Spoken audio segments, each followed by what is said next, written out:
Good day.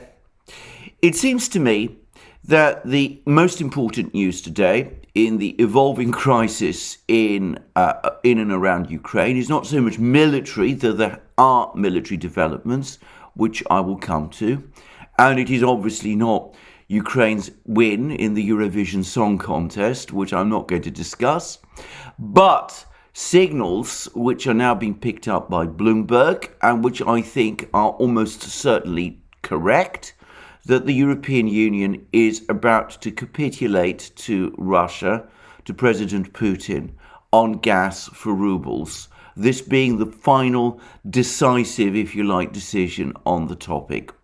Now, according to Bloomberg, what the European Union is going to do over the next couple of days is issue a directive to European gas companies. This directive will tell them that they are allowed to open ruble accounts with Gazprom Bank. Now, this was an essential element of President Putin's gas for ruble scheme. President Putin's scheme was that the European gas companies would pay euros or dollars for the gas they're buying from Gazprom to Gazprom Bank, which would place them in euro and dollar accounts that these companies have with Gazprom Bank. In parallel to these accounts, these euro and dollar accounts, these companies would, however, also open corresponding ruble accounts with Gazprom Bank. Gazprom Bank would then take the euros and dollars out of the euro-dollar accounts into which they had been paid and convert them into rubles and transfer them into the ruble accounts that these companies had opened with Gazprom Bank. At that point, the rubles which had been paid into this account would be transferred from the accounts to Gazprom, thus completing the entire transaction. Well, this is the scheme that more and more European energy companies have been agreeing to. Allegedly, up to 20 of them have now opened ruble accounts with Gazprom Bank. Apparently, another 14 are planning to do so. The European Union has up to now said that this entire scheme is a violation of sanctions, but clearly it finds that it cannot persuade European gas companies, which need to import gas from Russia, or European governments to enforce the sanctions policy that the European Union has up to now been insisting upon. The reason for that is that it would completely interrupt Russian gas supplies to Europe. The Russians have made it quite clear now that companies that do not comply with this scheme do not get gas, and therefore, and in response, European governments and European companies have been up to now ignoring the EU's instructions. So rather than find itself in a position where EU instructions are simply ignored, the EU is changing its instructions. It is saying that European companies are allowed to open corresponding ruble accounts with Gazprom Bank in accordance with President Putin's scheme, but that they are to issue a public statement that when they pay for the gas that they buy from Gazprom in dollars or euros, and that money is paid to Gazprom Bank and placed in their accounts at Gazprom Bank, well, that is, as far as these companies are concerned, allegedly the moment when the transaction to buy the gas is completed. If that looks like a face-saving formula, it is. Now, as has been pointed out by various people, and Jacob Dreisen has done an exceptional video on this topic for the Duran, but as has been pointed out by various people, One of the consequences of the gas for rubles scheme is that it enables the Russians to a great extent to control the value of the ruble with respect to the euro. And in fact, one of the reasons why the euro has been losing value, both against the dollar and against the ruble, is because the Russians are able to are operating this gas for ruble scheme to their advantage, and that this is in consequence strengthening the ruble. Well, it's a complicated point. Jacob Dreisen explains it in detail. Anybody who wants to understand what's happening, I would refer them to that program that he has just made, and which is now published both on his own site, the Dreisen Report, and, by the way, on our own video channel, the Duran. Anyway, there we are. Lots of brave words about not complying with the gas for rubles scheme. Lots of brave words that doing so would undercut the sanctions that the EU has imposed against Russia's central bank. Ultimately, the economic logic has dictated a decision to comply with the gas for rubles scheme, or so Bloomberg tells us, with this face-saving form of words that the European Union has come up with, which is that the companies which comply with this scheme issue an empty statement that, as far as they're concerned, the transaction is completed when the money in euros and dollars is paid by these companies to Gazprom Bank. Now, this, of course, leaves us with many questions about where this crisis is going. First of all, we've now had this decision on gas for rubles. The European Union has, as I said, to all intents and purposes, raised the white flag on this. Secondly, we have reports not yet confirmed and no final decision yet made that the European Union itself, facing implacable opposition from Hungary and also quiet opposition from various other East European, Central Asian states, is planning to drop its demand for sanctions on Russian oil imports. So it is starting to look as if the sanctions war that has been waged against Russia by the West since the events of February, that sanctions war is now starting to hit the buffers. The point is now gradually being reached where the EU and the US have run out of things that they can do. And I have to say that this essentially means that the economic war that has been waged against Russia has, in its immediate objectives, clearly failed. Now, I want to be here careful, because clearly this economic war is not ended. The Russians are undoubtedly going to experience a fall in living standards. There's going to be a GDP contraction in Russia this year. But the collapse of the Russian financial system, the collapse of the Russian currency, these have not happened. The Russians have bought themselves the time and the space they need in order to reorient their economy. They're busy with their import substitution programs. They have a big harvest apparently on the horizon this year. And of course, they're busy cutting deals with China and India to sell oil and gas and other products. So this makes what I would say was the original Plan A, the real objective of the Western powers at the start of this war, their belief that sanctions would suffice to break Russia in response to this war in Ukraine.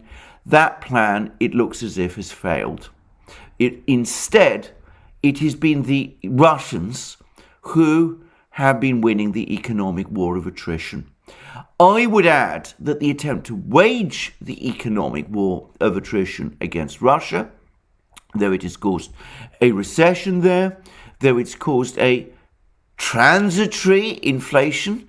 I say transitory because, of course, the Russians will be able to overcome their supply chain issues, which are the reason for the current inflation that Russia is experiencing.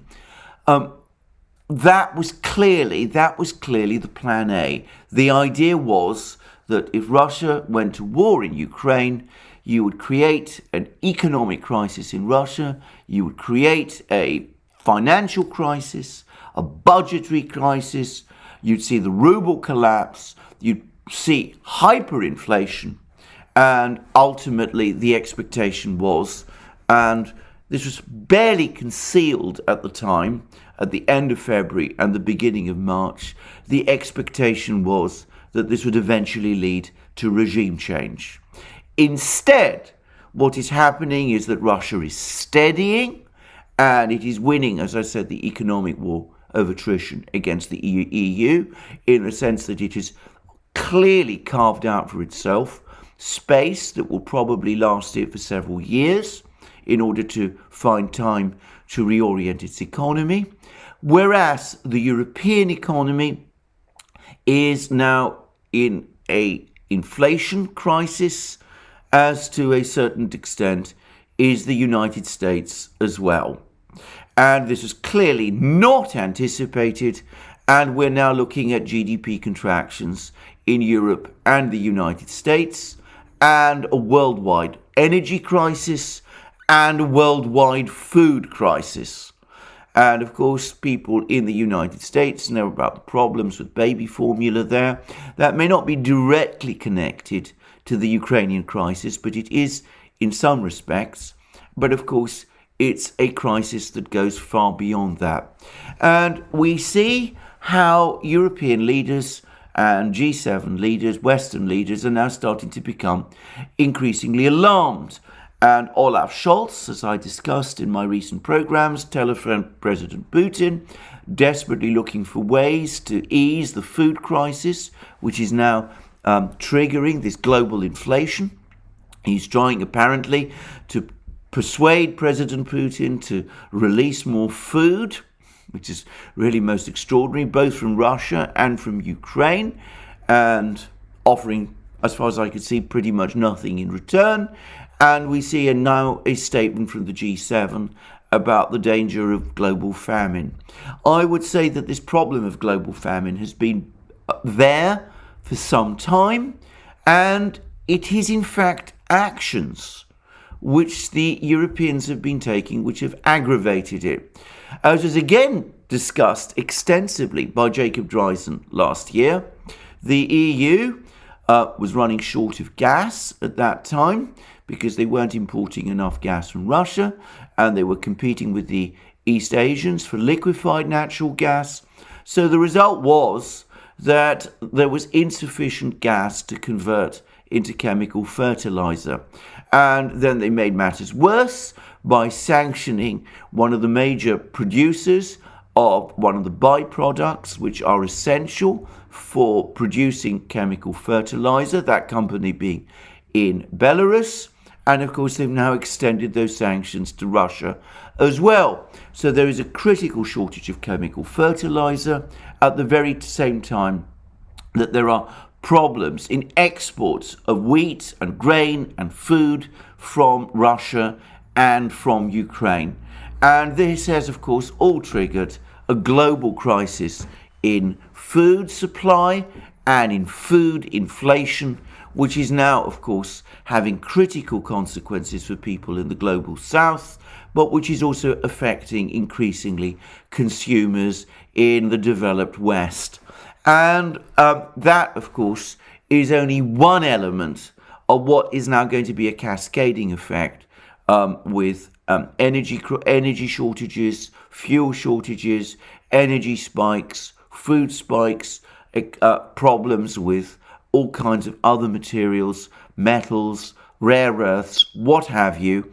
And now there is a almost universal expectation of recession in the West as well. But there we are. That was plan A. It hasn't worked. In fact, it's failed disastrously. You're not going to see much discussion of this in Western media, but I'm going to suggest that in some respects, in terms of its global consequences, it's perhaps the most important failure of all. There's much discussion, there's much commentary, much of it very triumphalist, especially in the British media, about how Russia is now bogged down in the fighting in Ukraine, in Donbass.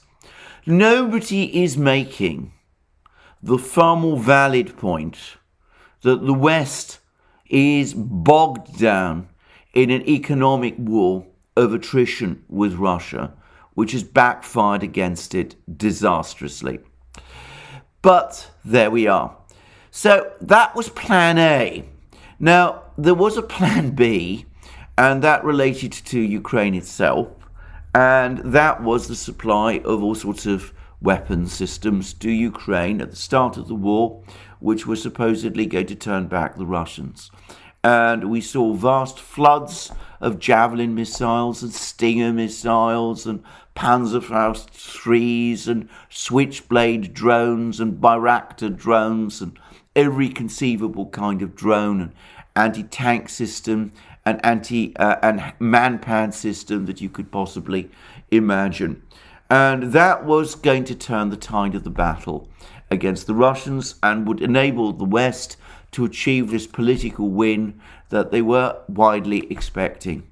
Well, it hasn't turned out quite like this. It seems that all of these light weapons that have been supplied to Ukraine have failed to achieve much of an impact. They've not been particularly effective against Russian armor, and the drones and the have proved essentially ineffective against the very sophisticated and very dense Russian air defense systems, which, by the way, also accompany their ground troops. So there has even been a report, which I can't, by the way, confirm, that the Ukrainian authorities have now actually been obliged to give orders to the Ukrainian troops on the ground to stop them criticizing the quality of the Western weapons that they've been getting. Apparently, and this isn't, I think, just rumor, I mean, I've actually seen reports about this, which I feel are credible. Apparently, there's been growing complaints from Ukrainian soldiers that many of these light weapons that they were supplied with were ineffectual, with much disappointment, especially addressed at the ineffectiveness of the Javelin system and at the law system that the British and the Swedes have also been providing. But I suspect that this applies also to other things, and even President Zelensky himself has apparently commented upon the fact that the Bayraktar drone, the famous Bayraktar drone, which was supposedly a single-handedly capable of changing the effect on the battlefield, well, that drone has not been particularly successful either, and that it's now basically been relegated to reconnaissance duties. Well, there we are. That seems to be the situation with Plan B. Plan B, that vast flood of light weapons, has failed. So now we get to Plan C, and this is now to supply Ukraine with artillery. Now, this undoubtedly is a response to Russian tactics in Donbass. And by the way, these tactics were explained by the operational chief of the Russian General Staff, General Rutskoy, in that statement he gave on the 24th of March. He explained in that statement, which I discussed at length at the time when he gave it, he explained in that statement that just as the Russians, the main priority of the Russians was defeating the Ukrainian army in the so-called joint force area of operations, in Donbass, in other words, that because of the very heavily fortified positions that the Ukrainians have created in Donbass, that the major weapon system that the Russians would be using there would be artillery, that they would bring massive artillery fire on these positions until eventually these positions could be stormed. And that has been, in fact, exactly the pattern of what the Russians have been doing in Donbass and doing with incremental but decisive success. Now, the idea is that if the Russians are succeeding with their artillery, then the right thing to do is to supply Ukraine with artillery also. And we've had reports that Ukraine is now being provided with these M77 howitzers. And there's also reports that, well, there's not reports, there's been decisions by various other Western countries to provide Ukraine with self-propelled artillery. And there are some people who are becoming concerned, or at least concerned, or who are expecting or hoping that this artillery will eventually change the dynamic of the battle. And of course, in financial terms, the numbers are enormous. Now, we have had that $33 billion request from President Biden for arms to Ukraine. That has now increased to $40 billion. Some people believe it will go much higher than that. Jacob Dreisen has speculated it might rise to $60 or $70 billion by the time we're through. Senator Rand Paul is trying to slow the process down, but I suspect that sooner or later we will get to that point where the this bloated package passes, and we will have the Lend-Lease. We will have the Lend-Lease bill, which has already been passed, and no doubt we will start to see orders from Ukraine for various weapon systems of various kinds from the United States as well. And again, one suspects the priority here will be artillery.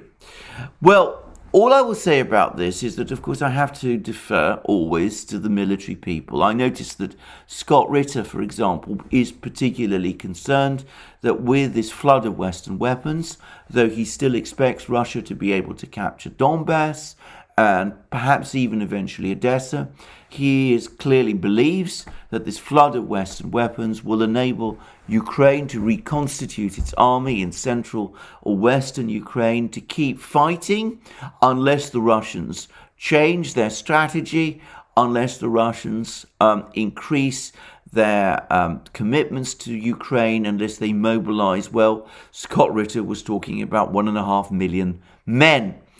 Well, I understand all of that, and I want to say again, I'm not a military person. So what I say here, I think is must be taken with a very considerable grain of salt. But I wonder whether this is going to make quite as big a difference as some people hope, and people like Scott Ritter appear to fear. I am not convinced that it will. First of all, if one drills into the wording of these appropriations, whilst the Lend-Lease deal is indeed intended for Ukraine, the $70 billion appropriations package isn't only for Ukraine.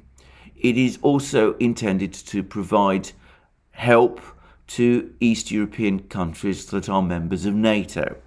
And I think the reason that that's happened is that under the pressure of the Ukrainian crisis, the United States has been pushing them to send all of their Warsaw Pact era weapon systems to Ukraine. So tanks, T-72 tanks, have been sent by the Czech Republic and Poland to Ukraine. Apparently, the Ukrainians are complaining about the low quality of these T-72 tanks that they're getting from Poland. They've not been properly modernized. They're not up to the kind of needs that are required for combat. The Ukrainians are apparently saying that their own old T-64 tanks, also legacies of the Soviet era, but much more extensively modernized, that these tanks are actually better than the ones they were getting from Eastern Europe. And I'm fairly sure that this is true.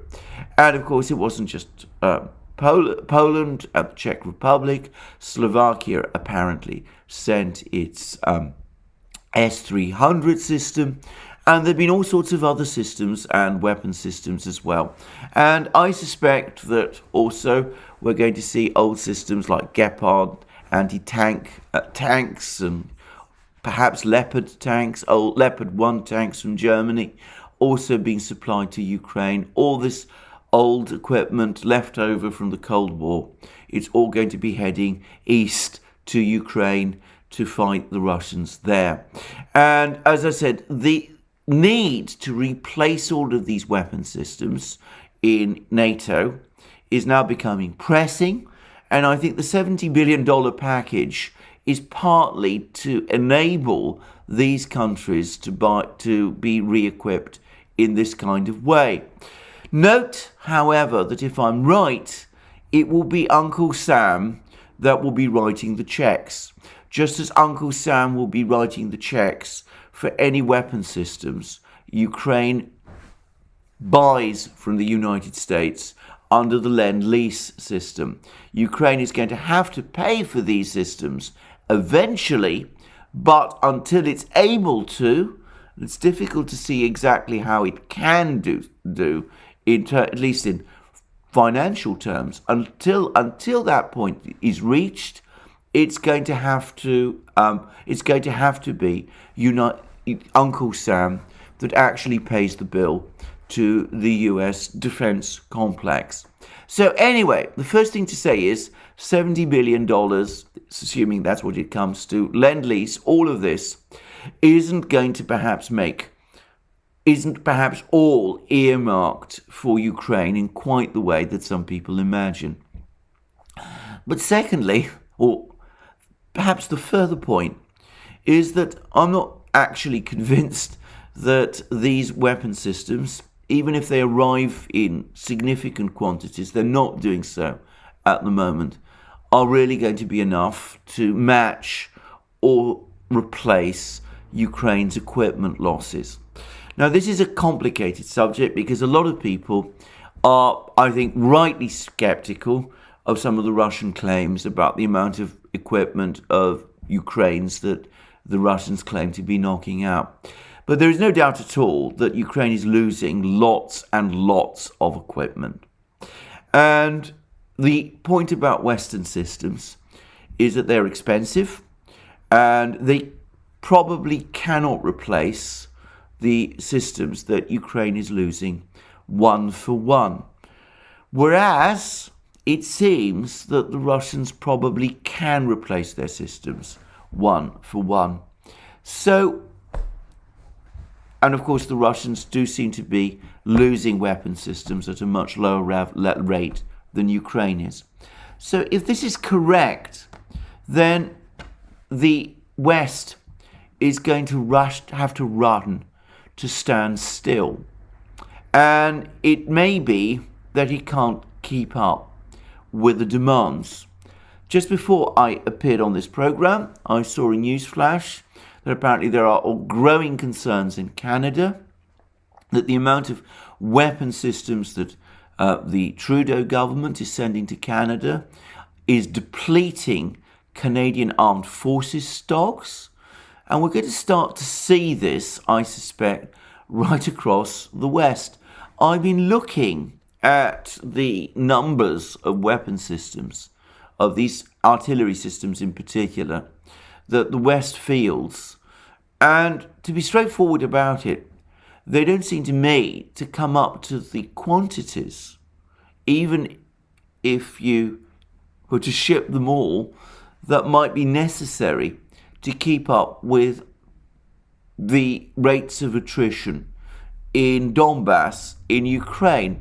Now that may sound surprising given the amount the West spends on its defense budgets, but bear in mind that artillery and such weapon systems are only a small fraction of what the West spends on its defense budgets. The United States spends on its nuclear arsenals, on its air force, on its navy, on all sorts of other weapon systems as well. So it may not be possible to keep up anyway with the demands that Ukraine has. And last but not least, of course, there's the problems of quality. There's some questions about whether the M77 howitzers are particularly reliable systems. Jacob Dreisen says that Western artillery systems have longer range than Russian systems, and I have to defer to him on this issue.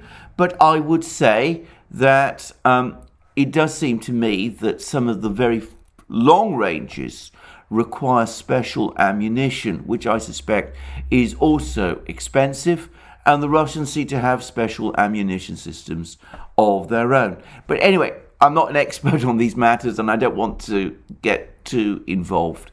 But of course, there is the question of quality. There's the question of maintenance. May not be easy for Ukraine to maintain these weapon systems in the field, given that Western systems tend to be more expensive. And of course, there's the issue of training and provision of trained people to operate these systems. And will that all be organized and done within a few weeks or months, whilst the fighting in Donbass and eastern Ukraine reaches its crisis levels? Well, I don't know. I'm skeptical. And perhaps with artillery systems it can be done, but certainly I doubt that it can be done with tanks and anti-aircraft systems and such things. Anyway, there we are. That's Plan C, artillery. And we will see whether it does make the difference. But in the meantime, it should be said that it's not making a significant difference in Donbass as we are speaking. Now, yesterday, before I signed off for the day, my various reading, I was reading about various planned Ukrainian offensives. There was supposed to be an offensive on the flanks of the Russian army in and around Izium. And sure enough, apparently such an offensive was attempted, and it may not be unconnected with the fact that apparently the Ukrainians themselves attempted a river crossing. The pontoon bridge that they were supposed to cross was destroyed, and the Ukrainians were repulsed with heavy losses. If that sounds like what happened to the Russians a short time ago on the Seversky Donetsk River, that's not surprising, because it's exactly the same scenario from the other side. I'm not going to try and compare losses, by the way, or discuss further the previous Russian failure. There have been some very interesting discussions about this, including one that suggested that some of the tanks and machines which appear in some of these Ukrainian released photographs, which were allegedly knocked out, are clearly intact and operating. But anyway, I'm not going to get into that. But anyway, it doesn't seem as if that offensive on the flanks in Izium province against the flanks of the Russian concentration near Izium has had much success. And then there was supposed to be another Ukrainian offensive in the area of Zaporozhye, and that seems to have been a rather terrible failure. And then the Ukrainians were also claiming that they'd destroyed a Russian supply ship in the Black Sea, only it turned up safe in Sevastopol and seems to be shipping anti-aircraft missile systems to Snake Island. And last but not least, about that so-called Ukrainian offensive in Kharkiv region. Well, as I understand it, it's not quite achieved some of the results anyway that had been alleged. It does seem as if what actually happened was that there was a Russian redeployment within this area of Kharkiv region rather than a successful Ukrainian offensive. That the Russians have been holding their ground within Kharkiv region and have been shelling the Ukrainian troops who advanced with some effect. So at the moment, the dynamics of the fighting in Donbass are not, despite claims of counteroffensives, looking as if they're going Ukraine's way. By contrast, there's been more reports of the Russians gaining more control of more and more settlements across Donbass and tightening their grip on the Severodonetsk-Lysychansk conurbation. Last but not least, it seems that the Russians and their allied forces have been steadily gaining control of more and more of the Azovstal works in Mariupol, despite increasingly desperate and urgent demands, requests from a multiplicity of people for the soldiers in Azovstal, the Ukrainian soldiers, to be released. Apparently, surrender is ruled out. Evacuation is what everybody is insisting upon.